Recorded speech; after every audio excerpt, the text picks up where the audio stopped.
All right, welcome everyone to the third in our third out of fourth webinar for our small ruminant series. My name is Megan Purdue. I'm the ag agent in Worcester County, Maryland.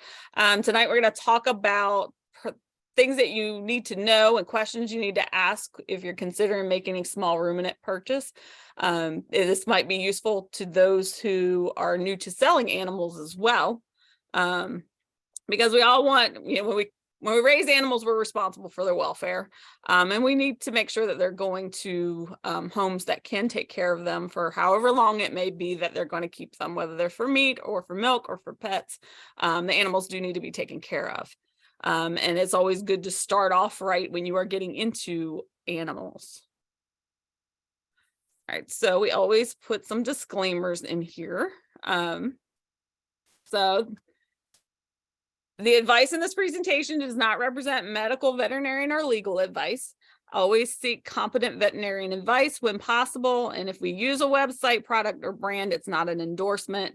Sometimes, especially when you're getting into animal products, you have the availability of certain brands may depend on the region that you're in. So whatever I use, it's what's available in my area. What's going to be available in your area is probably going to be something different depending on where you're located. All right, the first thing that we're going to talk about are some things that you should consider about small ruminants before you even make that purchase. Do you need to look at something?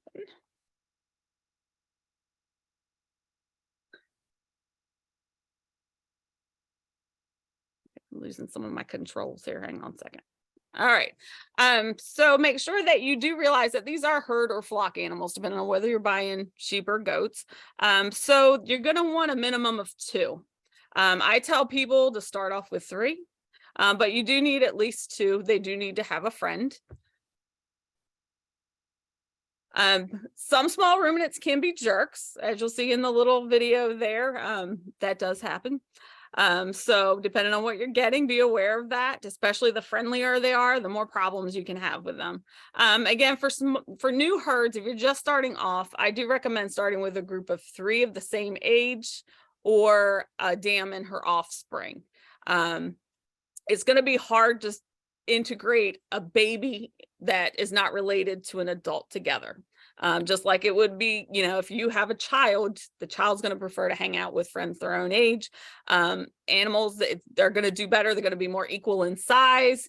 So an adult animal wouldn't be able to pick on a small animal. The difference is if you're buying like a family, quote, a family of animals where you have the mom and the babies, they're already used to each other, and they're already going to be bonded. But I say start with 3 because sometimes things happen. So if something happens to one of them, then the other one's not going to be alone. Keep in mind that intact males can be especially dangerous. Especially if you're getting something as a pet, especially if you're getting something as a bottle baby, an intact bottle baby ram. When it grows up, it can be very, very dangerous. I see people advertising ram lambs to put on a bottle and saying they would make great pets.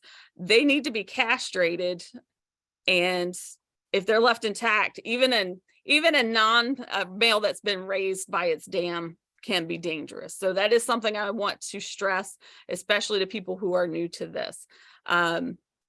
What I usually recommend when people are starting out raising a flock of sheep, especially, is buy a young ram, use them, and then sell them.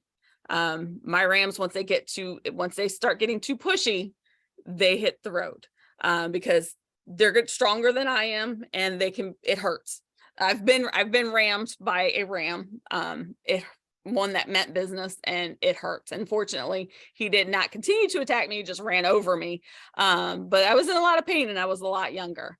So I always caution people, especially when you're dealing with intact males. And then if you are buying a wethers can make great pets, but keep in mind, they're going to get big, and they're probably going to be bigger than what their parents were. So that can be surprising to people. It might not be as big of a deal when you're dealing with miniature animals, like Nigerian dwarfs or pygmies. And even then they can get very heavy. So if you're figuring on getting a wether because you can just pick it up and move it wherever you need to, they can get, I've had one that was like 100 pounds and he was very difficult to move. So keep that in mind as well.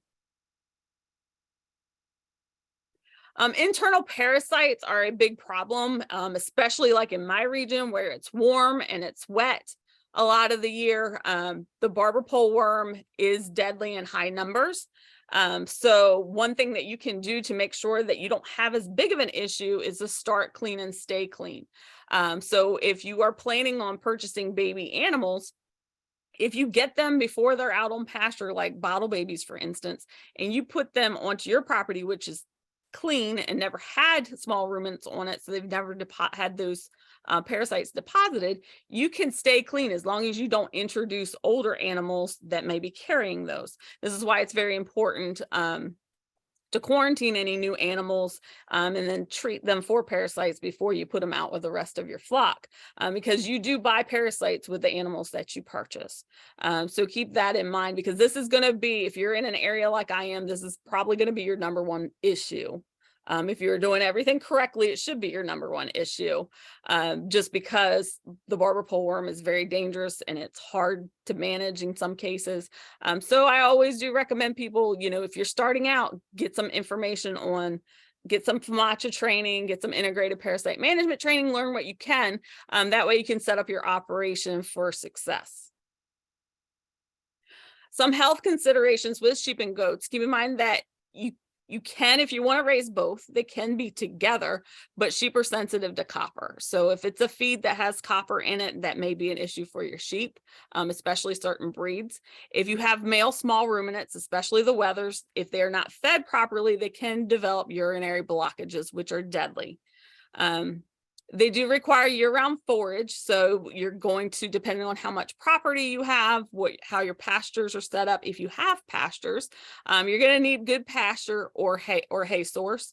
So you need to make sure that you do have a supplier. If you need to purchase hay, you need to make sure that you have a supplier and that you have proper storage for the amount that you're going to need for the year. So depending on where you live and what's around you, you may have to buy everything in the fall to get you through the winter. In some areas you might not be able to find hay year round. You might not be able to buy it as you need it, so you may need to store it, and that's something that you need to find out before you get the animals. And another consideration is, do you have access to a local veterinarian? At some point you're probably going to need a veterinarian, one, because all the medications are usually used off label, so that does require a veterinarian. And then if something were to happen, if you were to have an emergency, you want to make sure that you are a current patient at a veterinarian so that you can get the help when you need it. Some routine maintenance that needs to be done on small ruminants. The big one is, because the barber pole worm is such a problem, they will need to be dewormed as needed. And again, it's as needed. It's not, we don't do it as a preventative. We do it when they need it. And that's another reason why you should take the FAMACHA training and be familiar with that so that you are ready if the need arises. We give them CD and T vaccinations. So it's for Clostridium perfringens type C and D and tetanus. Those are generally given at least on an annual basis. They will need routine hoof trimming, sometimes a couple of times a year, depending on the animals, the terrain that's around, what do you have set up for them to play on. That can decrease the amount of times you need to trim hooves, but at some point you're probably going to need to trim hooves. And that is something that everyone can learn to do themselves. It's not super hard. It's not as hard as trimming a horse hoof. Most teenagers that grow up with sheep and goats do learn to do that by the time they're, 14, 15 years old. Any non-shedding sheep or other fiber animals will need annual shearing as well. And it can, depending on where you live, it can be hard to find somebody that is qualified to shear, because you want somebody who knows what they're doing to shear your animals. If it's done when it's super hot, that can cause a lot of stress if the person doesn't know exactly what they're doing. It can be a lot of stress on the animal. The facilities that you'll need, you want to make sure you have a minimum of a 3-sided structure with no drafts for housing. The fencing is going to depend on whether the animals are confined or they're out on pasture. But keep in mind, you want to make sure that this is sturdy, because once they learn to escape, you have escape artists.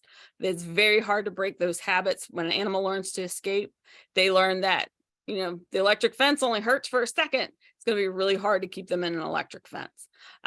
Smaller animals require less space in general. Sometimes goats require more space just because they're bullies. But if you are limited on space, this would be a time to consider the smaller breeds. I always recommend that people start out small, even if their goal is 50 to 100 goats. Start off small. One, because you're going to find out what you don't know. Even if you think you're fully prepared, sometimes stuff pops up. And if you find out what you don't know with 10 animals, you're in better shape than if you have 50 animals. They're going to test your facilities. So you want to make sure if you have goats that your fences work. And it's a lot easier to round up 10 goats than it's going to be 50 to 100 goats. They might find poisonous weeds that you weren't aware of that you had. You might find out that you don't have as reliable of a feed source, or that the feed is costing more than you bargained for. So it's a lot easier to start with just a few, make sure that everything goes well, and then you can build on that.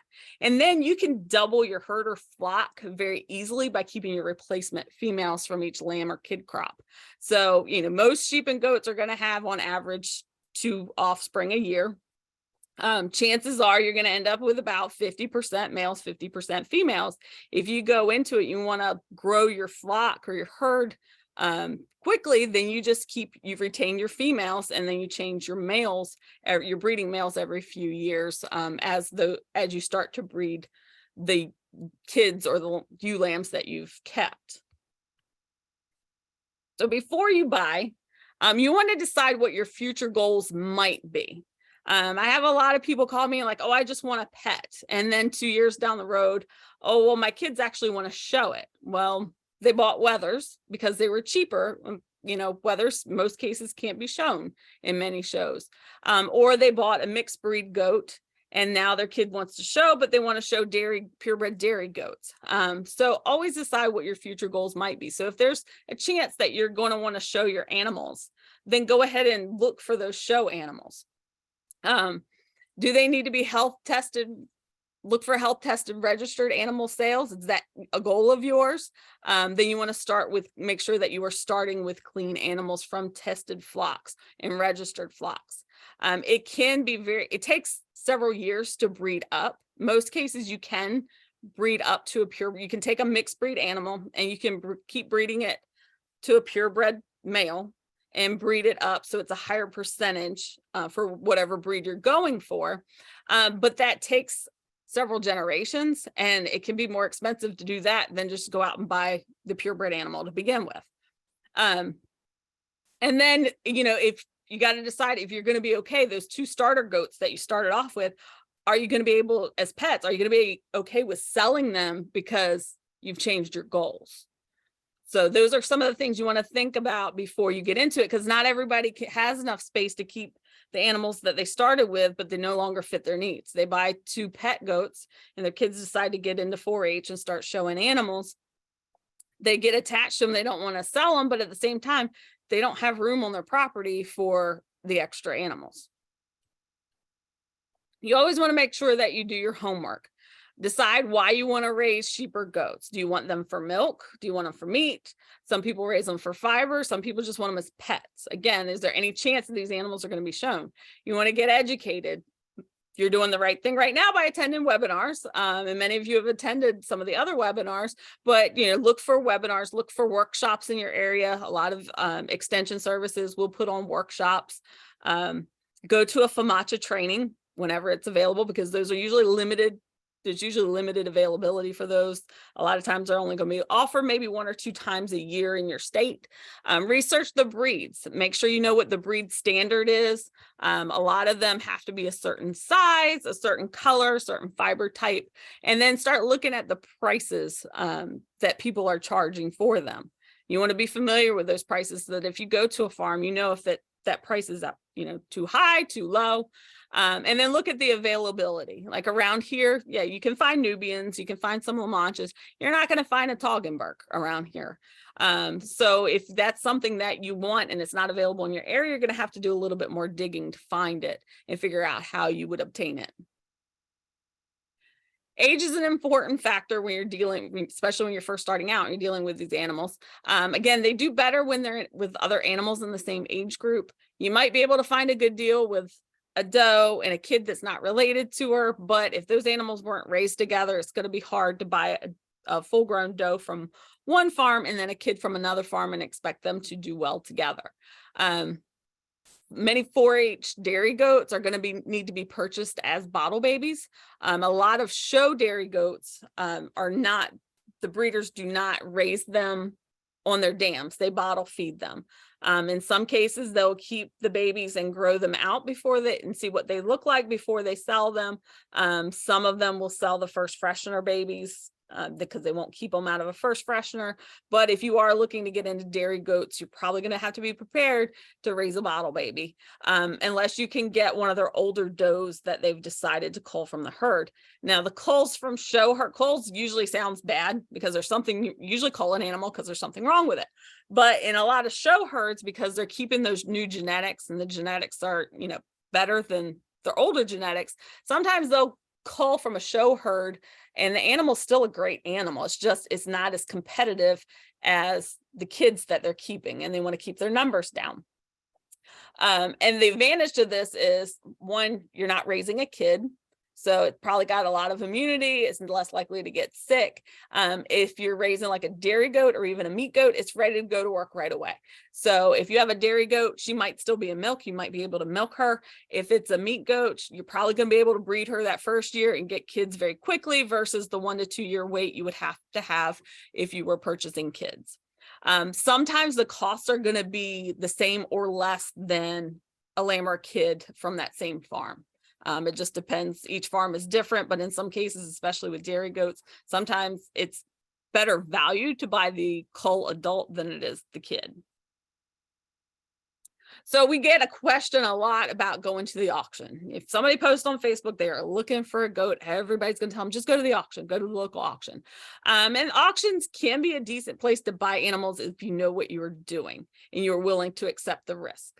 The problem with most auctions is you're not going to have a history. Now, there are breed specific auctions, which are going to give you better information, but it comes with its own risks as well. But in most of these auctions, you're not going to get any history of the animal. So you're not going to know why it's being sold. I mean, it might be there because something's wrong with it. It might be there because the seller just doesn't like to deal with buyers. And that's a quick, easy way to get rid of the animals. But even if it's a breed specific auction for show, or even for show animals, when you bring animals together, there's a bigger chance that somebody's going to get sick. They're having contact with other animals, which may or may not be healthy. They're stressed. So there is a big chance that they are going to get sick. And then keep in mind, if you go to these auctions, you can find cheap animals, but sometimes you get them home and they come with really big vet bills because they were either sick when they were sent there or they got sick while they were there. So that is the risk that you take when you go to an auction. One caution, especially because we are in a world where there's a lot more opportunities to buy animals now. It's a lot easier to find animals because of social media. But if you post an in search of ad, everybody that sees that ad that has that type of animal is going to tell you they have the perfect breed or the perfect animal for you. There's a lot of people out there that are more interested in selling their animal than finding a good match.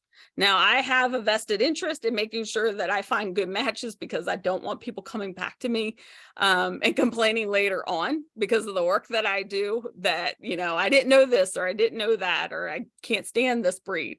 So I'm always interested in finding a good match, but there's a lot of people on there. There's a lot of people that flip animals that will buy them cheap and then try to sell them for a profit. And they have no, I mean, they might have the animal for a week. So make sure that you do your research the breeds.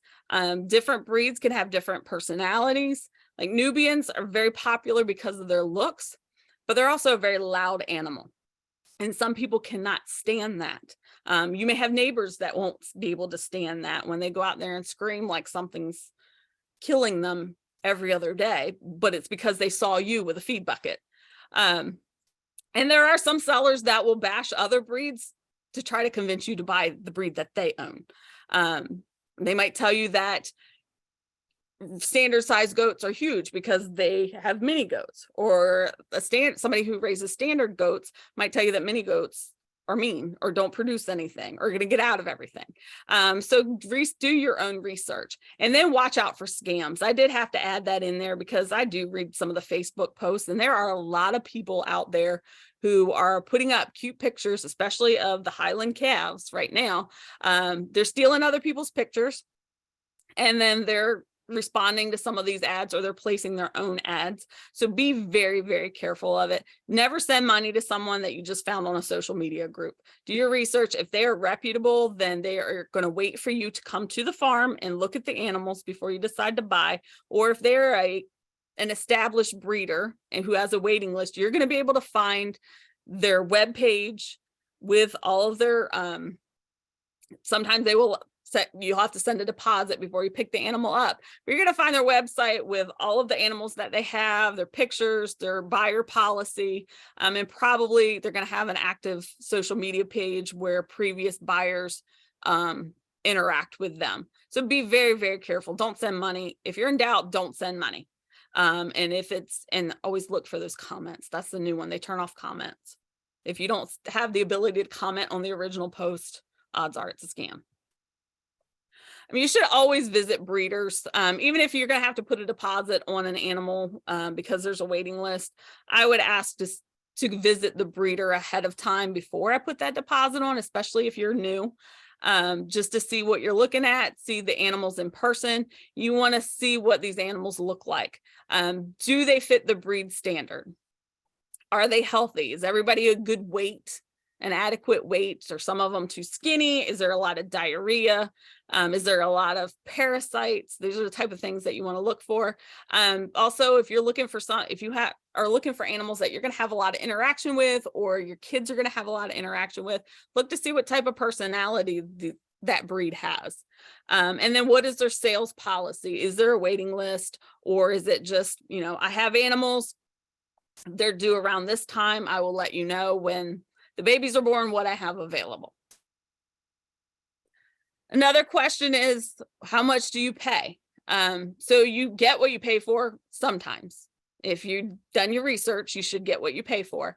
What you're going to find with sheep and goats is usually the minimum price that anyone's going to charge is going to be what we call meat price. So this is going to be the price that, you know, meat buyers would pay probably at an auction. This is going to be especially true in areas where there is that demand for meat.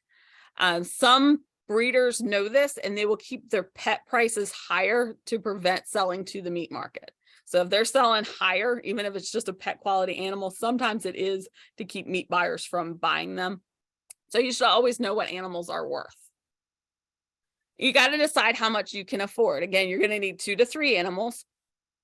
You may need, depending on, you know, if you purchased a farm and it already has facilities on it, you'll be good, but you may be in a situation where you need to buy new facilities or equipment. If you're showing them, there are a minimum amount of show supplies. You don't need everything to start off with, but there are some basic show supplies you'll need. If it's dairy goats, you're going to need some milking supplies. Again, those can be basic milking supplies. You don't have to have the fancy electric milker. You can milk by hand, but there are a few things that you're just going to have.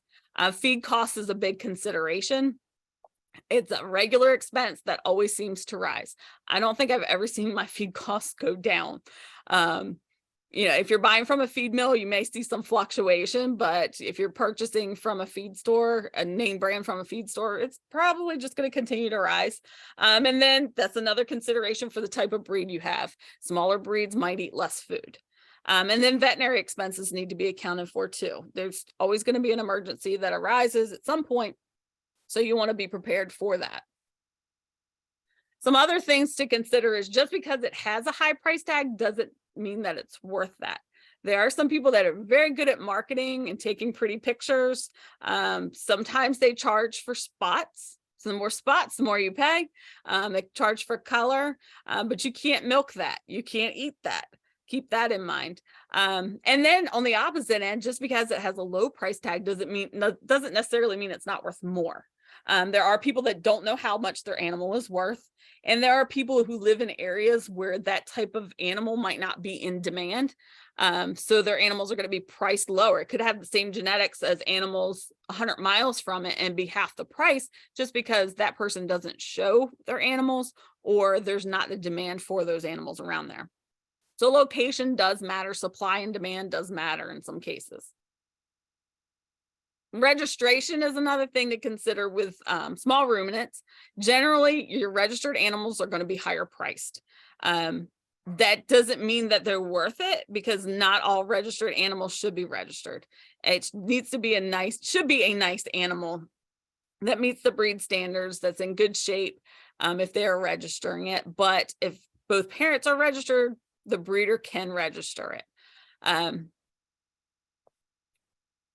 Some breeders will evaluate, especially if they show quite a bit, they'll evaluate the animals prior to registering them, but that's not a guarantee and not all breeders will do that. So what are you going to get for your money? Registration could be one thing. Health testing is another thing to keep in mind. So some herds might charge more for their offspring because it is from a health tested herd. So they might test for CAE in goats or OPP in sheep.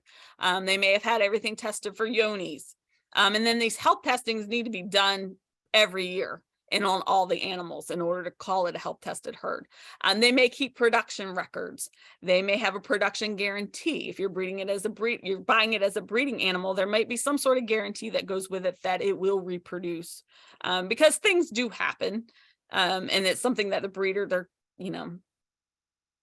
DNA issues before the baby's born might cause some issues, and we'll talk about that in a minute, that the breeder doesn't know right away. You're not going to find that out until the animal's a year or two old. There might be breeder support. Sometimes you pay a little bit more money because that breeder is willing to answer a question for you a month down the road. If you go to the auction, you don't know who the breeder is. And that's probably why they sent the animals to the auction, and you can't call them up and say, my animal has diarrhea, what do I do? And again, there could be that reproductive guarantee depending on how much you're paying and what the breeder, where it's coming from, what the breeder offers. So before you buy, start looking early.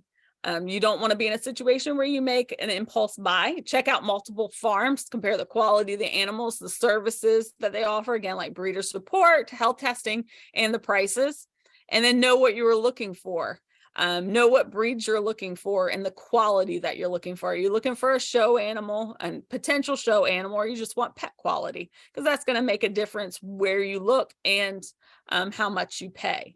It is very hard when somebody comes to me and they say, I want a goat. Where do I go? Well, the first thing I'm asking, what kind of goat do you want? I mean, there's all kinds of options out there. What kind do you want? Do you want a miniature goat? Do you want a standard size? Do you want meat? Do you want milk?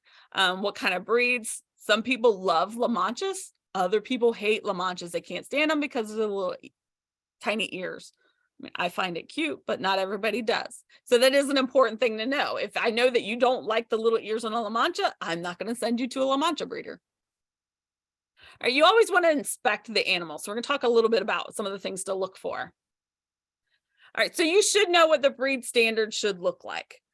So what I've told 4-Hers, especially in the past, is if you're new to purchasing animals, you're new to the breed, go look at the national champions for that breed and just look at them every day. Print the picture out, put it on your phone, just look at it every day. So in your mind, You don't have to go through the checklist of everything the animal should have, but you're naturally going to be drawn to an animal that meets the breed standard if you've been looking at the breed standard for a long time. So if you look at these two pictures, the goats on the top, to the average person, they all look like purebred Nubians, but the goats on the top are only 3/4. The goats on the bottom are purebred 100% American Nubians. I can tell that because I know I've looked at them for a long time. I've looked at Nubians for a long time, but the average person might not if they're new to it. So another thing you can do, especially if you are looking for show animals, is you want to familiarize yourself with the scorecards. So there's different faults. You can afford to buy an animal with a minor fault, but you don't want to buy an animal with any major faults. And again, look at those national champions for the breed. You meet the parents. So if you are visiting a farm, you want to look at the bucks and the does or the ewes and the rams to see what they look like. Make sure everybody meets the breed standard if they have a purebred flock.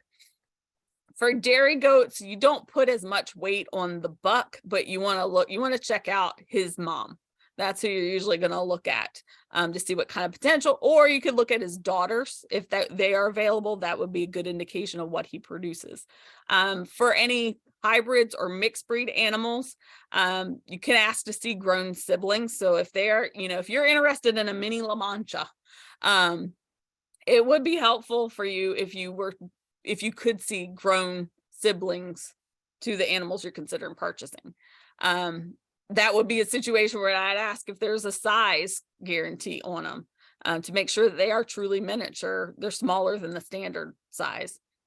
And you can ask if there's a quality guarantee as well. There is a lot of variation in mixed breeds. I don't have anything against a mixed breed, but it is really hard to know what you're going to end up with when you do have mixed breeds. I do a lot of work with Nubians, and the mixed Nubians as kids, they look like they're going to have the pendulous ears, but a lot of them, depending on what they've mixed with, will end up having airplane ears as they grow older.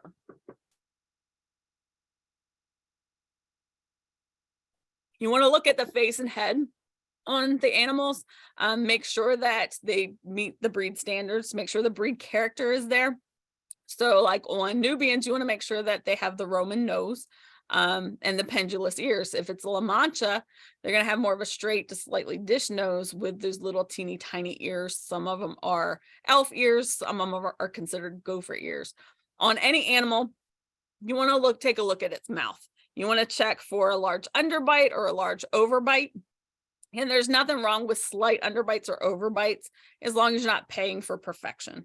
If you're looking for just a backyard milker or a pet, and they're going to sell something because it has a slight underbite or a slight overbite, as long as the animal can eat properly, that's not going to be an issue. I have seen extreme cases though where the animal does fall behind because it cannot eat properly. That's why we don't breed those animals. We don't like to breed animals with underbites and overbites. And if you have a kid that's born like that, I wouldn't repeat the breeding of the parents and try to figure out what the issue is. And then familiarize yourself with that FAMACHA scorecard so that you can do a FAMACHA score on the animals to make sure that they're not anemic before you purchase them. You do want to look under the tail for a couple of different reasons. One, you want to make sure it's clean and they're not having diarrhea issues. If you are buying super young bottle babies, make sure that they have everything that they're supposed to have. When they are super, super young, it is possible, especially if you're on a big farm. I have seen situations where the kid was born without an anus. And they generally do not live very long. They can live a lot longer than you would think, especially if it's a female. But that's going to be a problem. That is not a case I would want to take. Even if it's free, I would not want to try to handle that. Probably the best thing would be to put the animal down, because eventually it's going to have an issue and you're not going to be able to take care of it. For females, you want to check the vulva, make sure it's a normal shape, make sure there's no extra protrusions. If you look closely at the picture, you'll see that her vulva has kind of like a cup shape to it. This was This is not a normal functioning female goat. She is a female, but she was not normal. She was not able to reproduce. Whether she was a hermaphrodite or intersexed, that is not normal looking. Even if that wasn't as extreme and she was normal, when they're shaped wrong, sometimes they can have breeding issues. But she was not a normal female. So she was not a good purchase for a doe. The only thing she's really would have been useful for is a pet or as a meat animal. She probably could have been a companion to a buck, but if they cycle normally, they might drive the buck bananas. But if you see the shape of that vulva is not correct. You want to look at the udders for a couple of different reasons, especially if you're looking at dairy goats that you're going to milk. You want that udder to be even and you want to have a good structure to it. If it's uneven, it could be okay for a meat animal or for a pet, but you do want to look for signs of mastitis in previous cases of mastitis. You want to look at the teats and make sure there's the right number of them. Some breeds will allow more than 2 teats, but they have to be separate in most cases. So you want to make sure there's no fish teats if you're looking for something that's going to be able to be shown. For dairy goats, they should only have 2 teats. And then if you look at the top photo, that was a doe that had blown teats. And when you're starting off with dairy goats, blown teats can be very tempting because it's a very large teat and you would think it would be easier to milk. It's not. In this case, there was like a lot of air there that you had to get in. You had to have extra strong hands to milk a teat like that.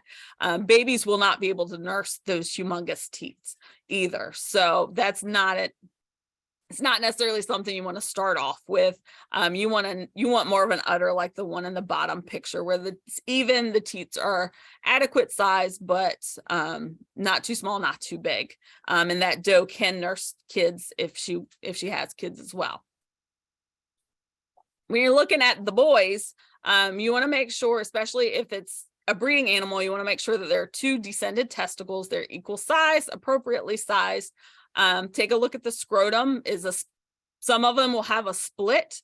The split can be allowed, but only a certain size split. So you want to make sure that you check the breed standard if there is a split. And then does he act and look like he should for his age? They should look like a male and should be acting like a male at certain ages. For the general appearance, you want to make sure the animals are healthy, they have good activity levels, they're in a good body condition, nice, clean, sleek coat if you're dealing with hair animals. They move around well, no arthritis, no hoof issues, no signs of hoof rot, fairly clean. Not all of them are going to be super clean, but they should be. These animals don't roll around in the mud typically, so they should be decently clean, and then appropriately feminine or masculine, depending on what you're getting, males or females. Structure is especially important if you're looking for show animals, but also, it's a practical thing. Animals need to have good structure so they can make it to the feed bunk and not have any mobility issues. The structure may differ depending on the type. So in general, you're going to want legs that are square and wide set. Their hooves are in good condition. You want deep and wide chests in most animals, and then a straight back with a mostly level rump. Most rumps aren't completely level, but you don't want an extreme slope especially for your dairy animals. So just check that. And then, again, if you're paying for quality, you may have an animal that doesn't have quite as good structure, but you're also not paying as much for it. But if you're paying for a top quality animal, then it needs to have top quality structure. You may have some questions for the breeder, and you should always ask about their feeding management. Early in my college days, we were looking at show animals, and we asked them how much they fed the animals, and we found out the reason their animals look so great is because they're eating an enormous amount of feed. And it was like top quality, super expensive feed. So that's something you want to look at. If you are looking at a herd and you like the way that it looks, you need to find out how big the feed bill is. And is that something that's doable for you? Ask them about their internal parasite management. You can ask them, like, how many times do you deworm your animals? If they're like, oh, we do it once a month, that's a red flag. Because either their animals are super wormy or they don't know what they're doing. They haven't been to any FAMACHA trainings. I like to hear, I don't remember the last time I dewormed my animal. So if the animal looks good and they don't remember, it's been so long that they haven't dewormed that they don't remember, that's actually a good sign. So usually you're like, well, I deworm them as needed, is what it should be. If they are advertising, especially if they're advertising health tested animals, you want to see health testing records. So if they're supposed to be free of certain diseases, then they should be able to produce you the current year's records from where they tested, as well as records from several previous years. I asked a small ruminant veterinarian at a small ruminant conference, how many years would I need to test to say my animals are like CAE free? And she was like, well, probably around 5 years or more. You want to make sure that looks like all the animals are on the records. So if there's animals, if they're only testing half the herd, that could indicate there's a problem. Maybe they're testing the animals that they know are clean and not testing the other ones. So those are things to look at and ask about. So some conclusions, make sure you do your homework. My goal for you is I want you to pay a fair price for the animals you are getting. I don't have anything against mixed breed animals. I don't have anything against show stock animals. But as long as you are paying a fair price for those animals and getting what you want. Don't be afraid to ask for advice. You can always ask extension professionals about this. I'm always happy to answer questions about it. I love to shop. And I love it, especially when it's not me shopping. So I don't mind helping you shop for animals because I'm not the one spending the money. And if you're any state, you should have some extension professional available to help you make informed decisions. And to keep in mind that these are 10 to 15 year commitments. If you're buying lambs or kids, even if you're just buying 3 lambs and kids as pets, that's a 10 to 15 year commitment. That's about the lifespan of them. So make sure that you're prepared for that. And don't make pity purchases because you feel sorry for the animal because it's in such rough conditions, or impulse buys. I know those are very tempting, especially when they're cute. And this is the time of year when everybody puts all of their little babies on Facebook. It makes it very, very tempting, but don't make those purchases, especially if I definitely do not make pity purchases anymore, because it's a lot of time. I don't have the time to invest in getting the animal back to where it needs to be. And then if you're new, then you don't have the resources or the knowledge to know what kind of chances you're taking with them by bringing them onto your farm, or how to get them in better health. And as always, you are always welcome to ask me any questions. Email is usually a reliable way to reach me. If you do not hear back from me within a couple of days, you may have gone to spam, so it wouldn't hurt to reach out again. But you are always welcome to reach out to me by email if nothing else. And I will take some questions here.